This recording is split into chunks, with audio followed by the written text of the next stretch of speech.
Hello everyone, it's Yvonne here from the Aussie Goddess. Look, I thought I'd come back on and do a singles read today. I'll go for the Golden Black Tarot. Okay. People ask me often for these readings and I don't always have time to do them. But I thought I'd do another little catch up today and see where we're up to. It was lovely getting the feedback on the one I did last time. So, okay. And then I'm off to do my yoga for the day. Trying to get my body more flexible. I'm pretty much stuck in a chair all day with work, so okay.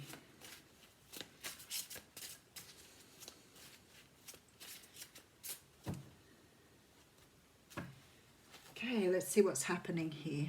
Okay, so we have someone here who's carrying around a lot of weight and it's time to put this down. The Ten of Wands says we're coming to the end of a cycle. Now, sometimes with the wands, this can be about pain, suffering, putting up with other people's energies, but you are really ready to do this. You may have a sore back or a sore shoulder from lugging this weight around all the time. But the universe is saying whatever this is can be past hurts and heartbreak. It's time to stop now and open up a new cycle. Very interesting.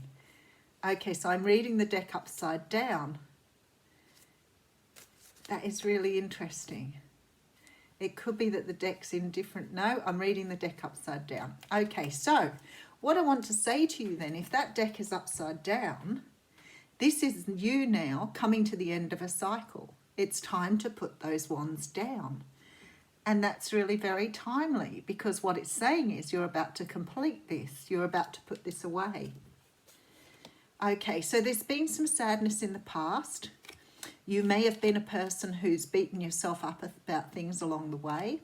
You could have been left out in the cold in relationships, or perhaps sometimes not known why people don't want to be with you, or maybe imagining that nobody wants to be with you here.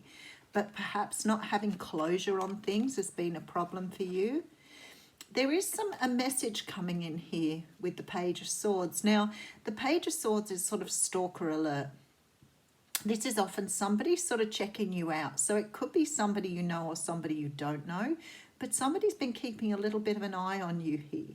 Somebody's actually showing interest, although they're not telling you that, they're still watching you here. Yep, somebody may have come out of another relationship or another situation. Perhaps they've had their eye on you for a little while and they're moving towards you now. They're trying to manifest something with you here. Very, very nice. That's interesting with the cards though, because usually I check and I didn't. So it's really good because what it's saying here is that you are closing, you're in the process of closing out this cycle. So you may be very hard on yourself. And look at this.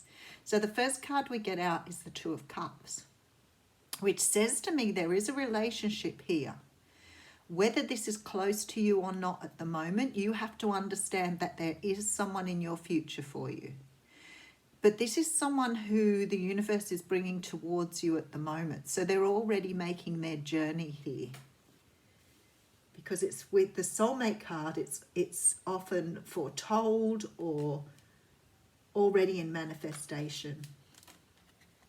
Okay, so maybe some of you have been closing down a cycle around your own personal beliefs, your own ideas, your own ways of manifesting. Often with the Devil card, what it talks about is extremes. But it can also talk about, see how these people are bound? It can be bound to an old way of thinking, an old way of doing. And you're about to release this to move forward. These cards are stunning. Okay, so we have you here with the Seven of Wands. Now, this is a card that in its positive sense can talk about standing your ground, being stubborn, not giving up. But it can also talk about being defensive, which sometimes can be against ourselves or be detrimental to what we're trying to achieve. So sometimes if you're so busy protecting yourself or standing up for yourself, You don't allow things to get past this. So immediately somebody does something or says something or implies something, you immediately cut them down and push them out, rather than just giving an opportunity for someone to really tell you or say to you how they're feeling. Because there is a brand new start for you here with this Fool card. There's a leap of faith required. Now, because you're closing out a cycle, you may be carrying around some of these ideas, thoughts of yourself, ways of doing things, ways of being that you need to discard. And I feel that's what you're doing with the Ten of Wands. You're letting go of these ideas of how perhaps romance should be, how a person should be. Maybe you have very fixed ideas on what your person should look like, present like, or be like. And maybe that's not served you in the past. But maybe that's why you have had maybe relationships that have cycled or not worked out, because you haven't allowed yourself to explore beyond the realms of your beliefs. Oh, I like that, Spirit. It's like you haven't really looked beyond what you think you are. Now, I often think, especially with this Devil card here, it may be that you think you only deserve a certain type of person. And maybe if someone turns up who you don't think you meet their requirements, or you see them as being different to you or better than you, you may immediately shut yourself down thinking you don't deserve this person. And this is why the Devil card's here, is to show you that those beliefs don't serve you anymore. You're tied to this old way of thinking about yourself that isn't necessarily right. And you're being asked here to just be able to take a leap of faith without feeling chained to this old way of thinking. Very nice. We have the Death card coming in. So Scorpio, Capricorn, and more Scorpio on the Tower. This is really good. This is a very cool reading, because look, you're walking away from it.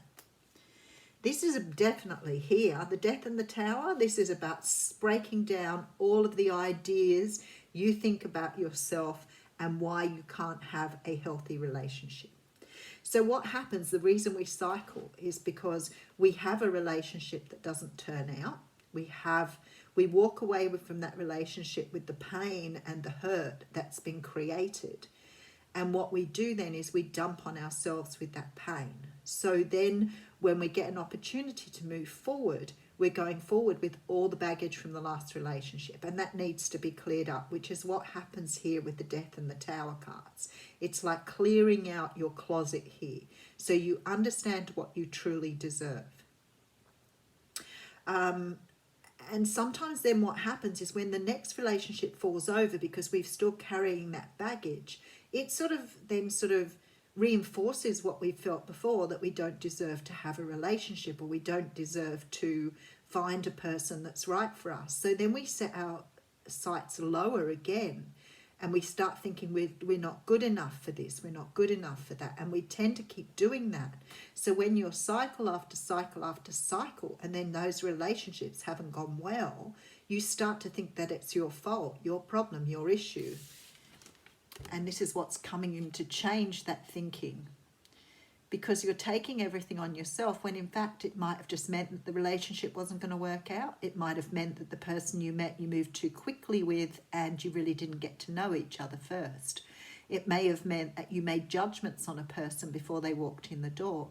It certainly could be that they made judgments and didn't trust you. All of those things are external to you. They're not part of who you are. So this is about trusting that the universe has something in store for you, but you've got to allow yourself to let go of this energy. Look at it. This is the energy you're carrying with you at the moment. This is the energy that keeps you bound and trapped to this idea of not being right, not being worthy, not being good enough. And you are learning here to move away from this energy that's kept you trapped, this idea, but it comes from self-love. It comes from loving who you are.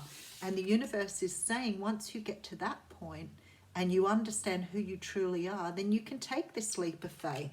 And if things don't go right, or things didn't work out, or things weren't right for you, then at the end of the day, they just weren't right. It's not something you take on board and personally think is your fault. And they're saying here that there is love coming in, but you need to go through this lesson of understanding who you are before you move into this new relationship. Because this is right. This is for you. You can trust it. So what you're doing here is you're releasing negative thinking.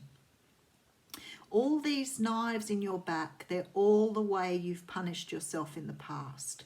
They're things you've said to yourself, they're things you've done to yourself, and look at you. You cannot possibly take any more.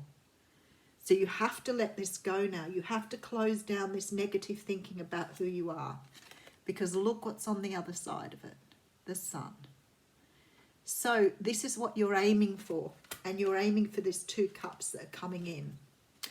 And it's coming up with the wounded warrior here. So what it's saying here is you cannot go into another relationship taking all the pain and hurt from the past behind you. If you do, this is how you go in to a new relationship. These are all the things that you've taken with you from past. And when that came out, it was reversed. And behind that, it's saying that you have to leave this sadness behind. You have to leave behind this idea that you're not good enough, you're not worthy, that you'll never find the right person, that people have let you down and it's your fault because you're this. Leave all that behind. You go in and you love every time like it's the first time. You leave all of that baggage behind. Now, I'm not talking about the lessons because it's very important to acknowledge that you've learned from past relationships. So the sort of lessons you learn are things like maybe, you know, learning about red flags and understanding when someone doesn't have your best interest at heart. Learning how you can trust your intuition rather than sort of jumping into something too quickly and disregarding the fact that you may not know that person well before you get physically involved with them. You've got to really understand what you want first. And always remember, if somebody wants you as much as you want them, then they will be willing to put in the effort. And this is about communication. You know, stopping and making sure you have those conversations about your expectations, what you want, where you want to go. Okay, so we have the 9 of Pentacles, beautiful, with the Ace of Cups and the 3 of Cups and the Magician. Oh, how beautiful is this? Just take this in because I've gone one step further for your reading.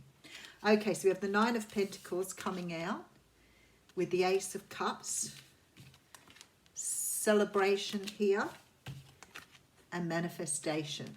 Okay, so what Spirit is saying to you here is you can have the love you want. It's here. It's waiting for you. But in order to move towards it, you've got to release this past pain.